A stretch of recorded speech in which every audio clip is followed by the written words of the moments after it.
नमस्कार किसान भाइयों, मेरे YouTube चैनल पे आपका हार्दिक स्वागत और अभिनंदन है। मैं रोहित कौशिक गांव क्याटू तहसील कंडाहार जिला सोलन से और आपको दिखा रहा हूं अपनी छोटी सी बागवानी, जिसमें नेचुरल फार्मिंग का कॉन्सेप्ट कि बिना जहर से सेब को उगाना, गोमूत्र आधारित खेती यानी कि प्राकृतिक खेती करना और साथ में सहभागी फसल के रूप में आप देख रहे हैं। इसमें कहीं बंद गोभी, कहीं फूल गोभी और कहीं इसमें ब्रोकली ली गई है।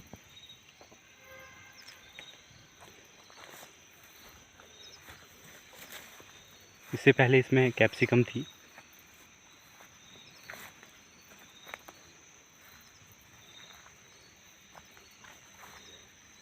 प्रेम चौहान जी का ये मेथड है। इसमें सीडलिंग में किंग रॉड, जेरोमाइन, स्कारलेट 2 और गाला प्रमुख वैरायटियों का चयन किया गया है। हमारा यहाँ का जो हाइट है वो 1500 मीटर यानी 4500 फुट है। और ये पौधा जो है अभी सितंबर की 15 तारीख को पूरा 6 महीने का हो जाएगा। अभी इसको 6वां महीना पौधे को लगाए हुए शुरू हो गया है। दूसरी तरफ आप देख पा रहे होंगे ब्लैक काउंबर, रेड ब्यूट, ये कुछ वैरायटियाँ जो कि प्लम की जानी जाती है। और इसके साथ भी सहभागी फसल जो है वो गोभी ली गई है। मैं थोड़ा सा जूम करके दिखाने का प्रयास करूंगा। और अधिक सुंदरता बनाए रखने के लिए इसमें प्रयास किया गया है कि इसमें हज़ारी, जिसे गेंदा कहा जाता है, वो लगाने का। नेचुरल फार्मिंग में जो एफ़र्ट है वो ज़्यादा मारने पड़ते हैं, यानी कि मेहनत जो है वो ज़्यादा करनी पड़ती है अकॉर्डिंग टू रासायनिक खेती, क्योंकि समय समय पर बीमारियों का ध्यान रखना होता है और बीमारियों पे अच्छा कंट्रोल रहता है, रासायनिक से भी अधिक कंट्रोल रहता है। ये हमने देखा है कि रूट बोरर जैसी दिक्कतें नहीं आती है अगर हम शुरू से ही प्रॉपर अपने फील्ड में साफ़ सफाई का ध्यान रखते हैं, लेपन विधि उसमें करते हैं, चूना भी इंक्लूड करें, लेकिन इसमें गोबर, गोमूत्र और मुल्तानी मिट्टी का लेप करते हैं वर्षा काल से पहले पहले। और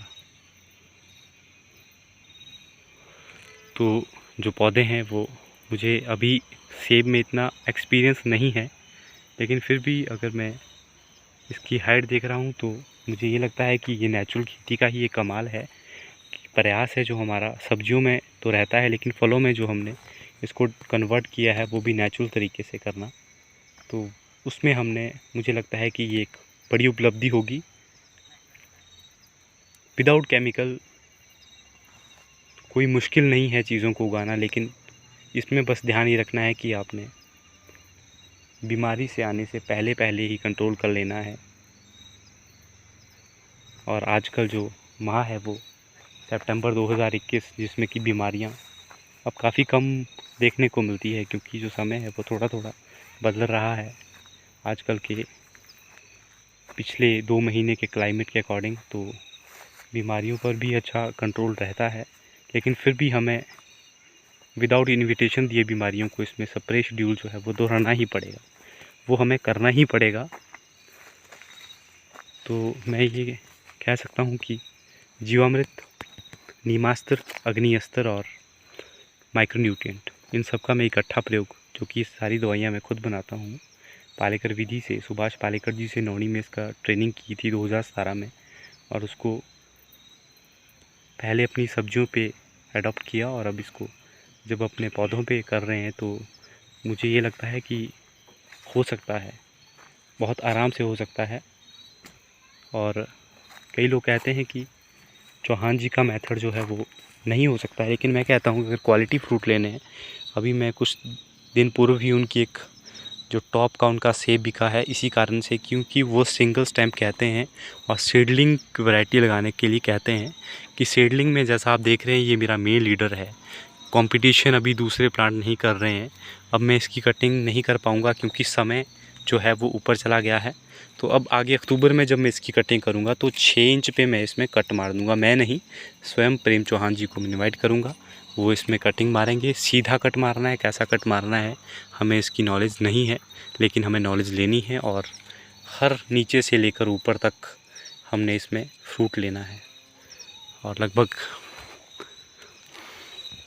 3rd ईयर को हाफ बॉक्स का एक टारगेट बना के रखा है। तो ईश्वर से भी ये प्रार्थना और आप सभी लोगों से भी की भी गुड विशेस अगर साथ में होगी तो